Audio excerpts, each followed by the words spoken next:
జంగారెడ్డిగూడెం మండలం గురవాయిగూడెం గ్రామంలోని శ్రీ మద్ది ఆంజనేయ స్వామి దేవస్థాన నూతన ధర్మకర్తల మండలి శనివారం బాధ్యతలు చేపట్టింది. దేవాదాయ ధర్మాదాయ శాఖ ఆదేశాల మేరకు నియమితులైన సభ్యులు ప్రమాణ స్వీకారం చేసి పదవీ బాధ్యతలు స్వీకరించారు. చింతలపూడి ఎమ్మెల్యే సొంగార్ రోషన్ కుమార్ నూతన ధర్మకర్తలతో ప్రమాణ స్వీకారం చేయించారు. అనంతరం ధర్మకర్తల మండలి సమావేశమై చైర్మన్ గా రాజానా సత్యనారాయణను ఏకగ్రీవంగా ఎన్నుకుంది.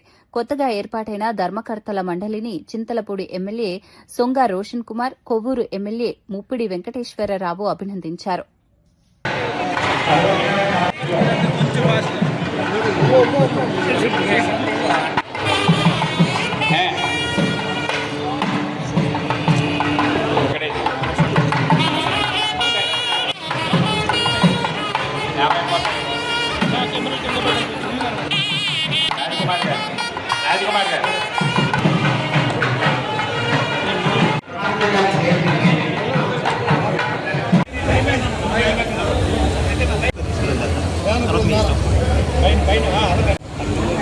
అన్న మురళన్న కొట్టే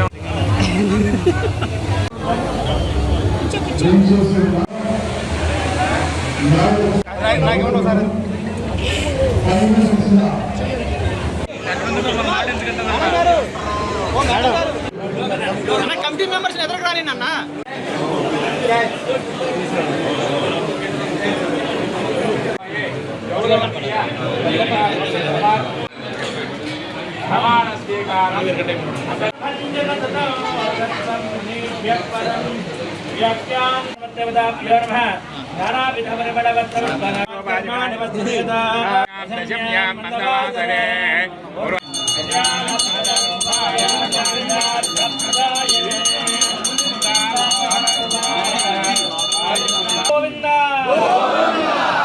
నమస్కారం చేయండి, చెప్పండి. అయ్యా ఆసోహం ఇది